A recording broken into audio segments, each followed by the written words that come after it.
Hello, all. I welcome you to a new episode of the Park at 100 podcast series. I'm Sanval Nasim, Assistant Professor of Economics at LUMS. The topic of today's podcast is an overview of Pakistan's energy sector and its challenges. Our guest today is Dr. Daud Ahmad. Dr. Daud has spent over 30 years at the World Bank, specializing in infrastructure and broader development programs. Out of those 30 years, he spent 20 years working on the South Korean and Chinese economies. So he brings a wealth of experience in examining development issues in Asia. Welcome to the podcast, Dr. Daud. Thank you very much. It's my pleasure to be here. What's the broader perspective on the energy situation in Pakistan? I mean, things seem to have improved in the last 10 years, but why do we still get power outages? I think to look at that, one has to go a bit in the history of it. When Pakistan was created in 1947, it had a generating capacity of only 60 megawatts. It took us another 10 years to add another 60. Then in the 50s, a major development took place when WAPDA, Water and Power Development Authority, was created to become the oversight or implementing agency for all water and power projects. And it was in the 60s and mid 70s, WAPDA undertook major projects, particularly through the Indus Basin project, when we built the mega dams like Mangla and Tarvela and added a substantial capacity, which took care. As a result, Pakistan didn't have much of an energy crisis till the late 80s. And after that, as population grew, as demand grew, and on the production side, things leveled off. That's a sad political story of Pakistan being unable to add any further hydel capacity after Mangla, after Tarvela, for almost 40 years. So that started to create the problem. And when the problems emerged, various political governments kind of adopted their own solution. I think we started shifting from the natural clean hydel to thermal energy, particularly under Benazir and then Zardari government. Pakistan did something very wonderful as well, that they were able to bring the private sector in energy generation. But the modality, as will come later on, the modality of that generation became problem. Thermal energy, by definition, is more expensive, and it was not possible to supply energy at the same cost. The current situation is, it's a very strange situation, that Pakistan's today's energy needs are about 17,000 megawatts. And you know how much we have installed production capacity? According to Wikipedia, which some people will question, but the government estimates are also close. I use Wikipedia because they provide a very complete and comprehensive information. Okay. It's 35,000 megawatts. Twice what we need is the installed capacity. And how much are we generating? About 14. And it's the gap of 14 and 17 which is causing, and we can come later on as to why these problems. Well, that leads me to my second question. What is the major governance challenge when it comes to the energy sector here? Where have we gone wrong? Have we done the right things? Okay, to answer that, I think we need to take a quick look at the policy development. Pakistan has no dearth or shortage of energy policy. Different governments have come in and pronounced energy policies, but there have been some problems. The basic problem in Pakistan is we create policies, but we don't take it to the next step of laws to implement those. And the policies have reflected the favorite modality of the various political governments. PPP always favored kind of the imported fuel, diesel fuel, uh, or furnace oil, which is very expensive. The Muslim League government has always been inclined to the coal production and now LNG. Today, Pakistan has the energy document. They give you all the problems, they give you the solutions, but they don't tell you how to implement it. In that context, I think now I come to your question of the governance.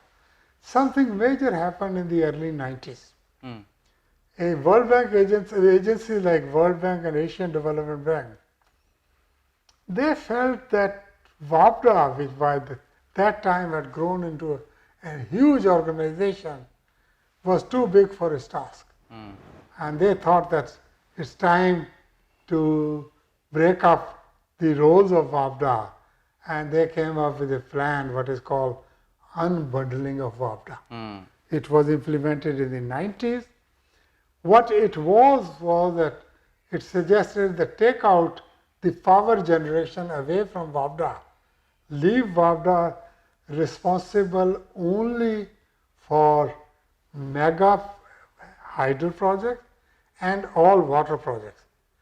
Energy generation, transmission and distribution, they suggested should be privatized. To do that, they created a number of organizations, some at the top to be the regulators like NAFRA, who was supposed to set up, then they set up the investment board for private power investment board, alternate energy board. All these organizations were set up to kind of regulate the sector. And underneath what they did was that they set up a company called the Transmission Distribution Company, TLDC, which was responsible for transmission from generation to the distribution. For distribution, they initially created about 7 or 8 distribution companies called DISCOs. Now there are 10, and then they created about half a dozen GENECO, the generating company, which became responsible for the existing thermal plants. New generation was, for the new generation, they invited the private sector. And Pakistan put together a very comprehensive, and it's well recognized in the world, that it was a good framework for inviting private sector to go into energy generation. Well, then there are some inherent problems. I'll come to it when we discuss. Today there are over 50 IPPs, independent power companies, in Pakistan. What is the issue? The problem is that whereas the new power generation has been privatized, the existing generation, transmission and distribution are still in the public sector domain. They have not been privatized. They were supposed to be privatized 20 years down the line. They are still government-owned companies, behaving like government entities, and things like that. So a summary, in the reorganization, which probably was the right thing, but we didn't do it right, we are neither here nor there. The new generation is privatized, but we need to come to it that what are the problems with it. Transmission and distribution are a very disorganized, more expensive system. Now that we've spoken of generation, what are the cheaper sources of generation, and can we viably move towards a renewable energy mix? And by that I mean hydro, solar and wind. Okay, I think again one has to go back. If you look at the 1960s or mid-60s or 70s, almost 50% of Pakistan's energy was hydro. Hydro is a more expensive to initially install, but in the long run it's much cheaper. Its running cost of hydro is roughly 1/3 of that of coal or diesel, although the initial per unit cost is high. With the introduction of the thermal, the energy mix started to skew. Today, it's 60% thermal and 30% hydro, and about 7-8% is nuclear and renewable energy. It has been very costly because by definition, thermal energy is very expensive and you can't even recover the cost of it through generation. So it's one fundamental problem of Pakistan's energy is the distortion in the energy mix. I think to Pakistan to get back on the right track, you will have to increase the share of the hydel and the renewable energy to at least 40 to 50%. Thermal is an important part. Every country has thermal, but a lot of those are endowed with thermal resources. Pakistan has to basically import it all. But that's the problem. There's only one coal plant till now, and now the second one in Thar has become operational, which is indigenous coal. Rest of all thermal energy was imported, except the natural gas, sweet gas. And Pakistan invested very heavily in the 90s and early 2000 to utilize this gas. Today we have about 10,000 megawatt capacity, but we can't use it because there's no gas available. We run out of gas. So these are the compounded problems which are created this situation. Since you're a big proponent of hydropower, do you see a future for dams in this country?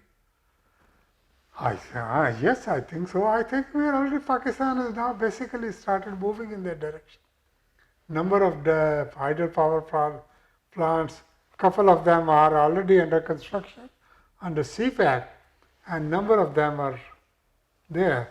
The only problem is that unfortunately after Tarbela, we got politically stuck in a neutral gear and we could not proceed with the natural progression of hydel project development, which to the professional was Kalabagh Dam, but I think it's too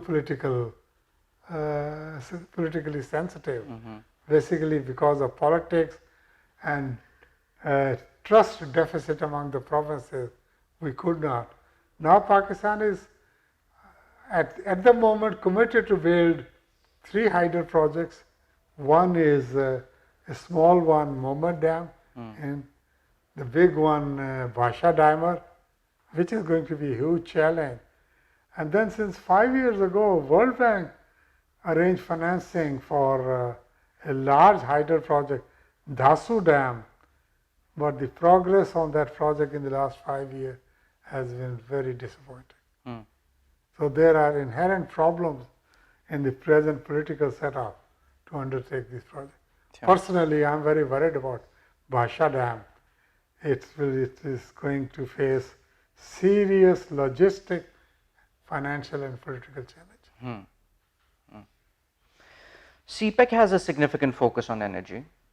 Could you share your thoughts on what has been achieved and where are we headed vis-a-vis CPEC energy? Now, personally, I think what has happened so far, CPEC stands for China-Pakistan Energy Corridor rather than Economic Corridor. In the initial phase of CPEC, which was about $45 to $55 billion, over 60% investments are earmarked for energy. And we have already completed 3 large thermal plants. One in Port Qasim, other one in Sahiwal. Well, there are people who seriously question those, particularly when you are importing coal from South Africa or Indonesia. But the focus of the previous government was to move fast on generation, and partly it was politically motivated. Now The thinking in CPEC is to shift away from thermal. I think Pakistan has basically taken the policy decision that there will be no more imported coal projects. So there will be more focus on hydro, and I think it's a welcome thing. Pakistan has the potential. We are currently generating only 1/10 of what is potentially available. We are endowed with a lot of hydro resources. My final question, Daud Saab, where do we go from here? What role can institutions like LUMS and programs like Pocket 100 do to help improve the policy space in this area? My answer to that is that in Pakistan we know what the problem is. There is a lot of it is written on what the solutions are. We know what to do. It's the how to do it and who to do it part which we are not able to tackle. The information is there, it is scattered. In my presentation, which I'll be making this afternoon, I suggest that there are 4 building blocks which our government or policy makers have to work on if you really want to systematically tackle the problems of the energy sector. The first thing you need to do it is what I call a proper energy audit. An independent organization needs to be hired to take stock of the status quo, existing situation. What is happening on the consumer side? What is happening on the production side? That information is critical to do a proper planning and address this. The second suggestion I would like to make is there is a need for what I call a technical audit of the existing energy infrastructure. And I think we missed one point. What is happening wrong with the energy is that most of the private sector energy plants are operating subpar. They are operating well below the production capacity for different reasons. Is there financial reason, there are technical reasons, governance reasons. So we need to know what's going on. You have double the capacity, you are not able to generate it. So a technical audit of the facility, both on generation, transmission and distribution. Third is, I think we need to handle in a way a proper diagnostic analysis of the financial issues. In Pakistan, I see 3 financial issues in the energy. One is high production cost, low tariff, resulting subsidies. Pakistan is paying about 60% of the total government subsidies even today are going to the power sector. So you need to get a handle on it. What is it called? The second is the circular debt, we all know. And the third part of the financial issue is what is called the net hydro profit or interprovincial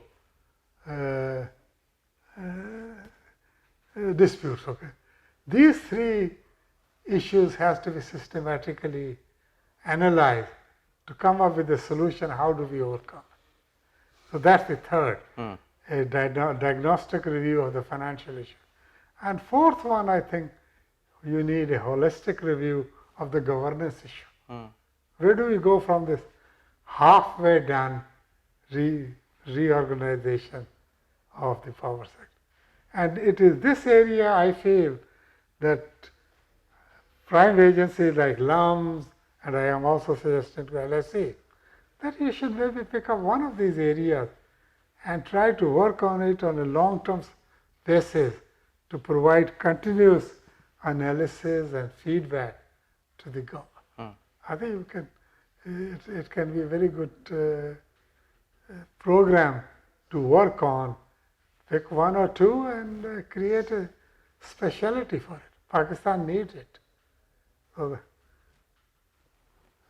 the rest of it, it's all commitment, government commitment and willpower to do it. The problems are known, the solutions are there. On that note, Dr. Daud, I thank you for this wonderful conversation and for taking the time out to talk to Thank you us. very Thank much. you very much. Yeah. Okay. Mhm.